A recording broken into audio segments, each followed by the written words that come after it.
In the last video, I talked about ideological subversion, how the Marxists and Leninists of the Soviet Union were engaged in ideological subversion as reported by Soviet defectors, and how this was a long process that took a bare minimum of 20 years just to be able to really get started, because that's how long it takes to educate one generation into adulthood. And I went through and I provided some examples that seem to support that ideological subversion has taken place.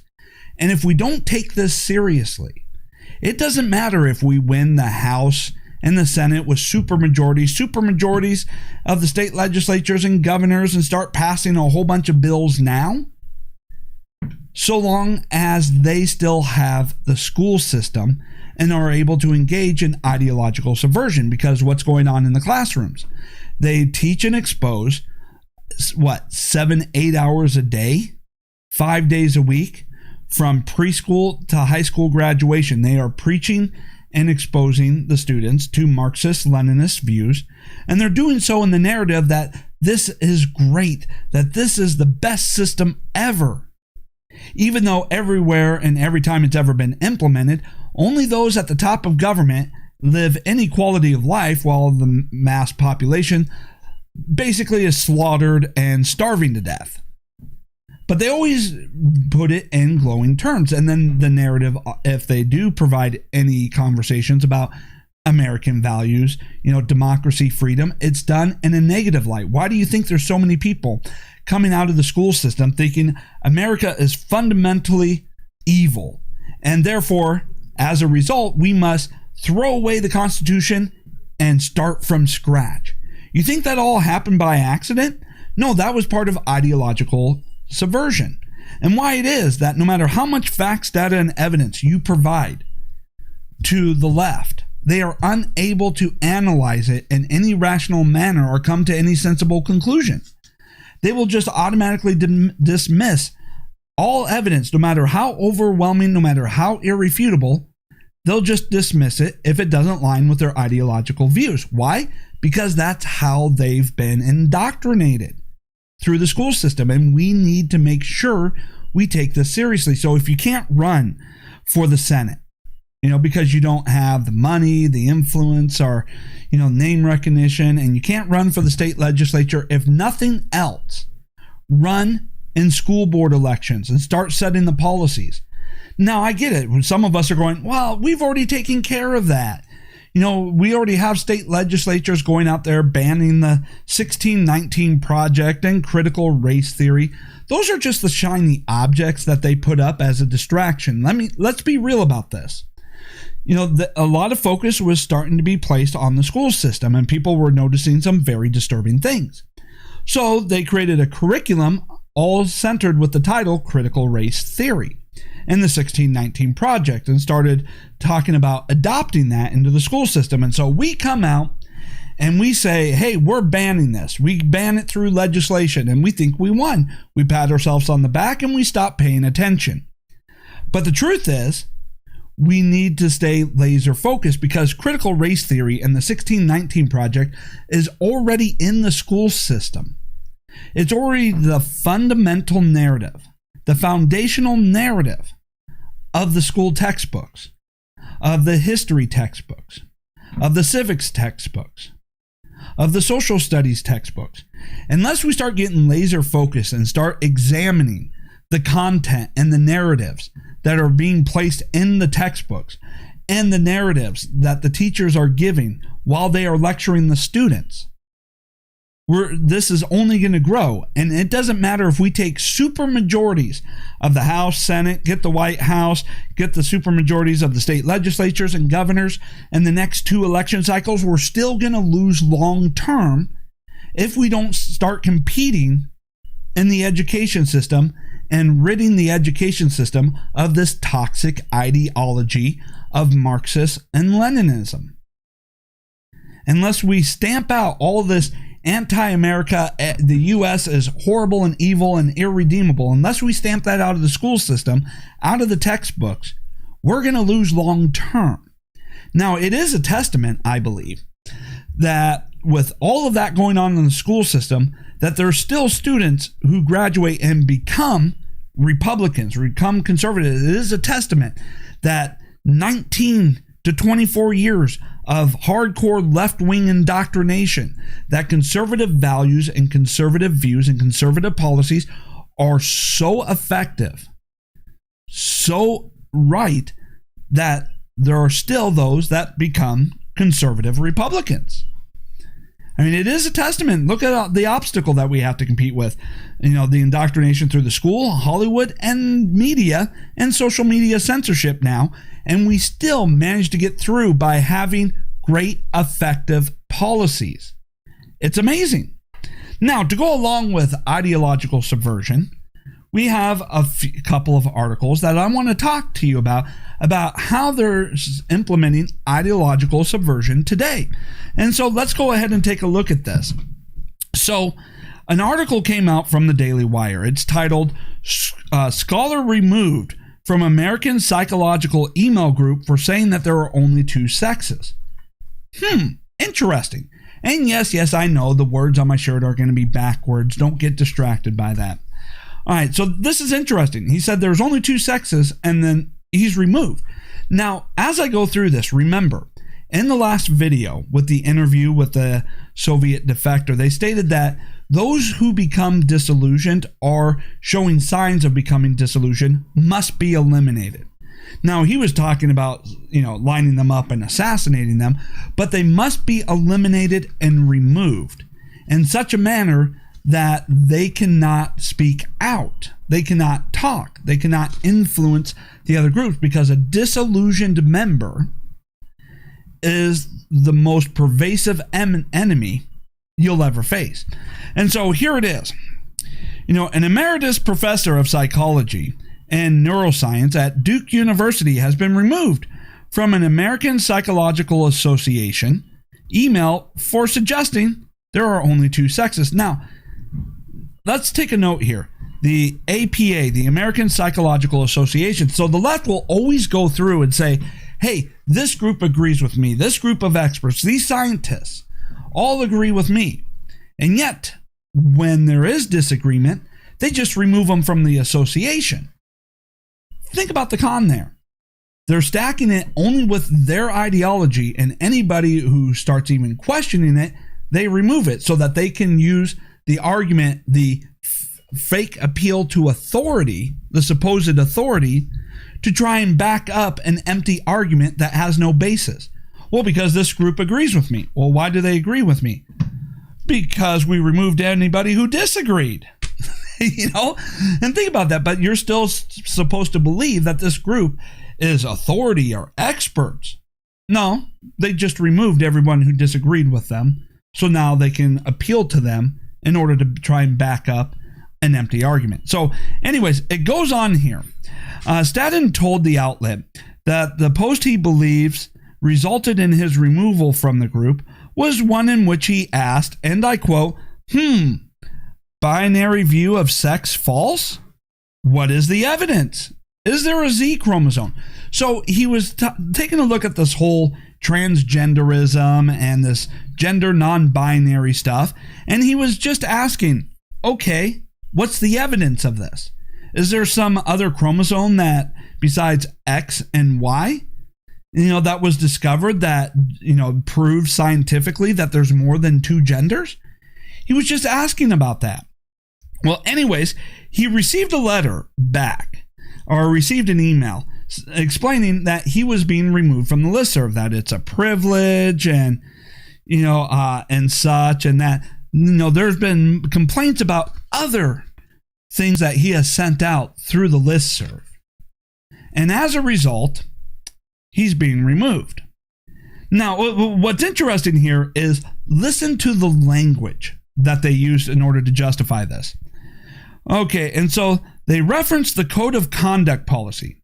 Treat everyone with respect and consideration.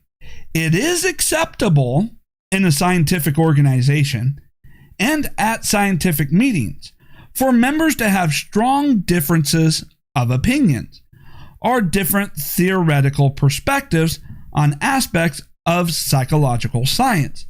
However, and this is where they use language to basically say none of what we just said was true. However, those differences and disagreements can be conveyed in a way that does not make other people feel threatened, demeaned, discriminated against, or harassed. Now think about how they use language. They're like, yes, of course, this is science. We open debate and the discovery of new ideas. You just have to make sure that no one feels threatened, demeaned, discriminated, or harassed by it. And so now you go back and you take a look. What is harassing, discriminating, or demeaning to just ask, if there's more than two sexes, what's the evidence? And yet they label that as threatening, demeaning, discriminating, or harassing in order to justify it. You see, they get the manipulation of language. Of course we encourage a discussion. But if you disagree with us, we feel that is harassing. We feel threatened. All they have to do is just make a claim that it makes them feel a certain way, and suddenly any opposition, or even so much as any questioning or asking what's the evidence. Well, if just asking what is the evidence makes them feel a certain way, they get removed. This is a part of how ideological subversion works, is to make sure that anybody who disagrees with you is removed from the education system or any system in which educators who have influence over the education of children are removed from something. They are basically deplatformed, silenced. Because just asking, hey, what's the evidence for any of this? They can just come back. And this is why they always put in such vague language and always try to put in this whole, well, they didn't create a safe environment. Right? Now, this isn't the only example in which they use language that is supposed to say, hey, we're creating a safe environment in order to stamp out and suppress any viewpoints that even so much as question theirs. Because for ideological subversion to work, you have to have full control over the narrative in the public education system. So let's go further and see how this works. Here is another article, and this one's coming from Hot Air. Professor outlines the ways in which progressives practice viewpoint discrimination in academia. You know, the left always likes to go through and talk about, well, the educator, you know, the smart people, they all agree with us. Well, why do they all agree with you? Because we eliminated and removed everyone who disagreed with us. I mean, that's really what you get to the heart of the argument. Whenever they appeal to authority, you know, the academic types, the scientists and all that, and they appeal to them as saying, hey, these people, and their arguments to say, hey, these people agree with us. But you realize the only reason why those groups agree with them is because everyone who disagreed was removed. You start seeing through the facade of that argument that it's just manipulation. And then you also see how they really focus on controlling the education system, because they have to control it in order for ideological subversion to be fully effective, because it requires the elimination of any counter viewpoints. And so it goes on to show some of the things that he outlined here. You know, he goes, let me just go back here just one moment. All right, so just so that you have a good and can look this up yourself to read everything. But it goes, but these days, the most effective enforcers of viewpoint discrimination are militant progressives and internal to academia. Now, he's going through a long tweet thread exposing how they are able to basically block, remove, and get everybody out. Because, of course, if any professor or teacher doesn't agree with them, what do? They claim that they're creating an unsafe environment. You know, students don't feel safe. It's threatening. Or that viewpoint is, you know, in support of white supremacy, and that has no place in academia. They just throw out baseless claims in order to justify the removal of any professor and any teacher that is not going along with the program. All right? And he's explaining how that's enforced, you know, through militant progressives internal to academia. Now it goes on and continues. The winnowing, starts and begins at the PhD admission. It's easiest to defeat the enemy by not even letting them in the room. So, to be a professor on college campus, most of that requires a PhD. And so if you can block your ideological opponents from getting into a PhD program, and thereby they don't get a PhD, you create and set up two things. One, that prevents them from having the qualifications to apply to become a professor at a university. So therefore, right out the gate, you're blocking anybody who doesn't agree with your narrative from getting into the classroom. All right, so you got that at the very beginning. Secondly, you start setting up a situation where only their ideological followers can get in and get PhDs at this point, which means they can always make the appeal that only the most educated among us,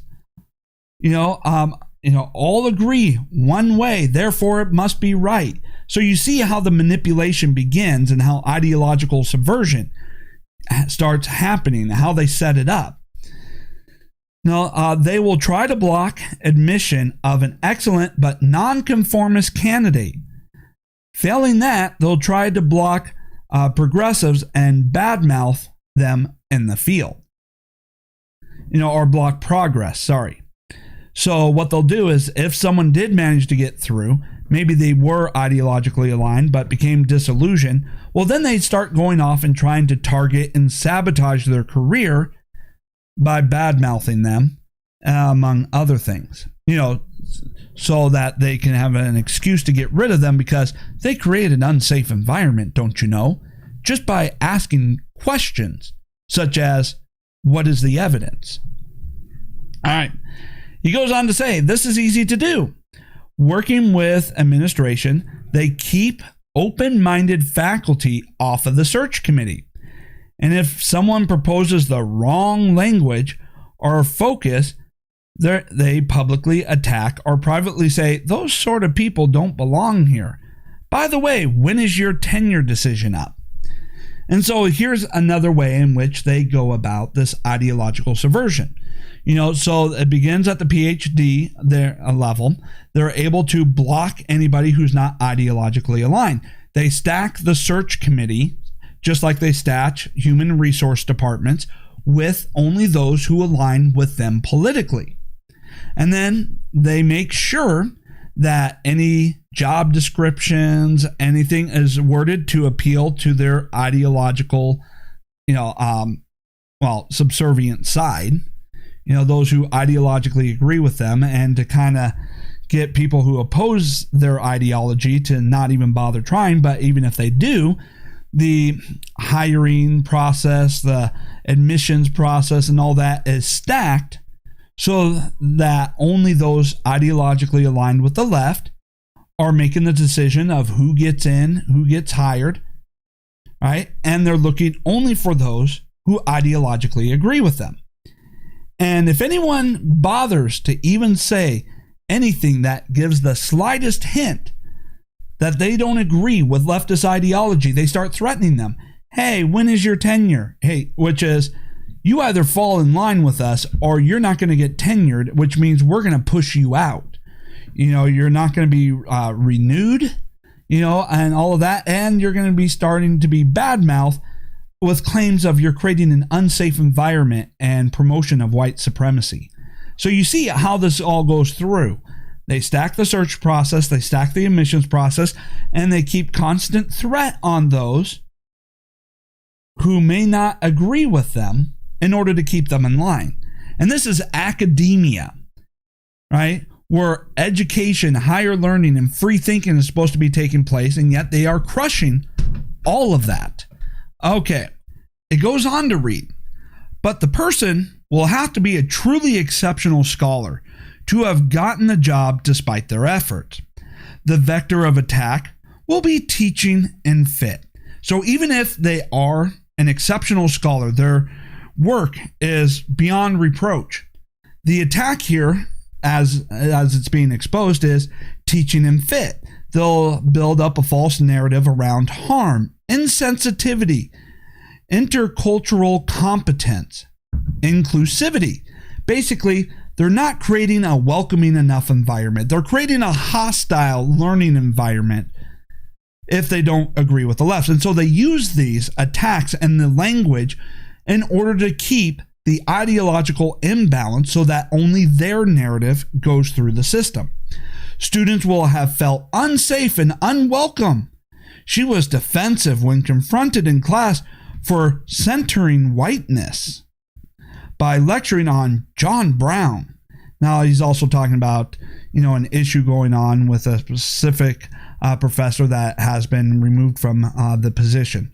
She didn't deploy trauma-informed pedagogy in the seminar, and discussing closed borders created a non-inclusive classroom. You see how they manipulate language in order to reinforce their viewpoint discrimination, how to reinforce that only they are the ones in the classrooms and only their narratives are exposed to the students. And so you see this. Now, when you go back through the previous video that I created and you talk about ideological subversion, how it goes through, how it's implemented, and how they go through with it, and what the purpose is of it. And then we take a look at just real life examples of what we see going on in the public education system. Right? It becomes very crystal clear that this is what's happened. Whether it was by the Soviets or whether it was by the Marxists and Leninists that were already here in the United States, who did it doesn't matter, or who originated the theory of it doesn't matter. Just like with the OK symbol now becoming a sign of white supremacy. Even if they didn't come up with it on their own, they still implemented and went with it. And we see the effects in the school systems, in the colleges. But we also are starting to see the effects of using that in everyday life. When you go for a job interview, if the leftists have enough of a foothold in that company where they're now the ones in charge of the hiring process, the interview questions might start asking you questions about your thoughts on diversity and how it relates to your field. How you answer that goes off and informs of your political leanings. And if they identify you as conservative, you don't get the job. And they attack those who are in positions of leadership that do not go along with them, going through their Twitter feed and social media content and trying to label something that they did as racist, offensive. They try to create controversy over anything that they can find in order to force the ouster of the person who's in a position of authority above them, who doesn't agree with them, so that they will be replaced by somebody who does. And then they implement the left wokeist ideology through the businesses and corporations. We see that as they're now trying to implement that through the financial system. Viewpoint discrimination. Oh, you don't believe in the impact of your business on the climate? I guess you don't deserve this loan. I mean, they're going through and they're weeding through what they started off in the education system throughout the rest of society. Why? Because they got enough people that they did this to in the education system, that those people, having graduated and now in their careers replacing those who have retired, they're able to go through and implement that just by having large enough numbers through businesses. And now they're getting through. And why do you think we have so many woke corporations now, all ideologically left, promoting left-wing views and engaging in viewpoint discrimination against their own customers? I mean, it wasn't that long ago that we were hearing how credit card companies plan to implement new policies, credit and debit card companies and banks, so that you couldn't use your bank account through your debit card and credit card to buy guns and ammo. It was an effective ban on gun ownership. Now imagine being able to do that and having gone to a cashless society. Start going through and you start taking a look at this, and then you take a look at the left. Take a look at how crazy and insane they've gone, how twisted and warped their perception of reality is. There is no truth. There's only my truth. Hey, expecting to get a correct answer on a math equation is white supremacy and racist. That they believe that there's more than two genders, even though you can prove with all the data 100% that there's only two genders. It's determined at the moment of conception by the chromosomes, and that there's only two biologies and reproductive systems, and yet they're unable to comprehend that. And just like the Soviet defectors who talked about ideological subversion, the point is to warp reality to such a degree that no matter how much evidence you provide, no matter how much data, no matter how irrefutable the evidence is about something, they're unable to accept it. They're unable to process it. And they're definitely unable to come to any reasonable, rational conclusions about the data that they read. So we see it, the ideological subversion happening in practice right now, right out in the open. They're not even hiding it anymore. And we see the results of ideological subversion, where America is believed by those who were ideologically subverted to be irreparably evil and needs to just be collapsed and replaced. And Marxist-Leninism, that's the future of the country, where good is now bad and bad is now good. Up is now down, down is now up. They're so inverted. And this is also why those in the media, although they claim to be the only party that lives in reality, is wrong about almost everything every single time. And yet, they're still unable to comprehend it. It's also why, no matter how much evidence you produce, that their narrative, that their claims against Trump-Russia collusion was not only false, but all of the criminal action and collusion with foreign entities was done by the Democrats. No matter how much evidence you produce, they cannot actually look at the data and come to any rational conclusion. Part of the ideological subversion is to create psychological triggers, which is also why they like to go off racism and all of that, which is not just, a tactic, but you do it enough throughout their entire childhood and into adulthood, it creates a psychological trigger to get people to just automatically stop paying attention to the data. It's a way for them to be able to hide that they have nothing to back up their claims. But they're able to convince people to ignore any of the facts, data, and evidence, because the moment they say racist or any of the other istophobes, the left is psychologically trained to start ignoring anything and everything that they hear. Right? So unless we start competing in the education system, taking back the schools, and rooting out this toxic Marxist-Leninist ideology and stop this toxic, destroy America view, we may win in an election cycle, in the next two election cycles. We may still get a few wins short term. But if we don't address what's going on in the education system right now and fix it, there is no hope for longevity. There is no hope of being able to continue and survive as a party, political, or as a nation.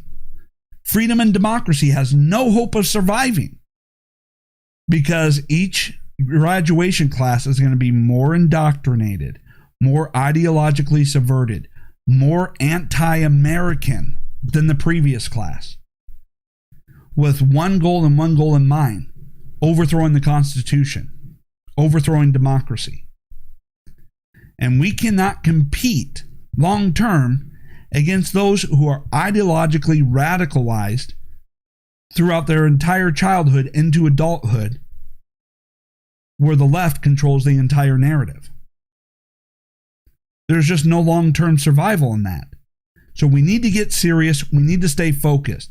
If you can't run for federal office, you can't run for state office for whatever reason, and you can't run for city council. At the very least, if nothing else, run for the school boards and start trying to get yourself into positions where you make the hiring decisions, and start weeding out this Leninist ideology where you are in control of what textbooks will be used, and make sure that you go to those who are making textbooks that don't promote Leninist, Marxist, anti-American views. If I haven't convinced you by now, I don't know what will. We see it every day. We see the effects of it every day. We see it happening every day.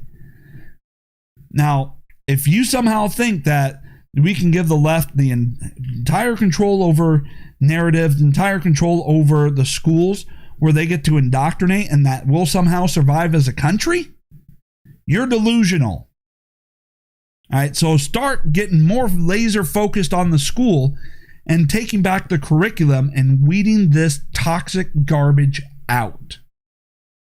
All right, thank you so much for listening in or watching this. I'm sure you are watching this over on Rumble. I'd be surprised if you get this on YouTube, or maybe you're watching on BitChute. Wherever it is you're watching this, make sure to hit the subscribe button so that you never miss another video. Leave me likes, hit that thumbs up, and leave some comments, and whatever platform you can, share this. Parler, Gab, Minds, MeWe. I'd be shocked if this gets any reach on Facebook and Twitter. All right, but share this around and make sure that you start contacting your elected representatives and the Republicans who think that just by passing legislation that just says we ban critical race theory in the class that they've done something. No, let them know that it's actually woven in to the foundational narrative of the textbooks, and until they address the textbooks and the lectures, they've done nothing. All right, here's one proposal. All right, one proposal that you can give them when they ask you, what can we do? All right, and this is the last thing I'm going to say. Start passing legislation to require an politically, ideologically balanced staff, right? Teachers, they must have politically balanced ideological teachers, where maybe one day, on a particular lesson, this teacher gives this view, and on the other side, another teacher gives an opposing ideological view. Discuss the pros and cons of each, right? Maybe that's the way you go about it. Maybe that's how you go through and do it. And then ban them and make it illegal for them to demonize their political opponents as racist, sexist, and all that other istophobe. Right? So make sure that legislation requires ideologically balanced school staff and teachers. Right? I mean, at the bare minimum, we should do that so that the left cannot have unlimited unilateral control of the schools and have unlimited control of the narrative unchallenged. Hey, there's a simple solution. All right, thank you so much. Hit the like button, leave me some comments, share this on social media, and don't forget to hit subscribe, and I will be back again soon.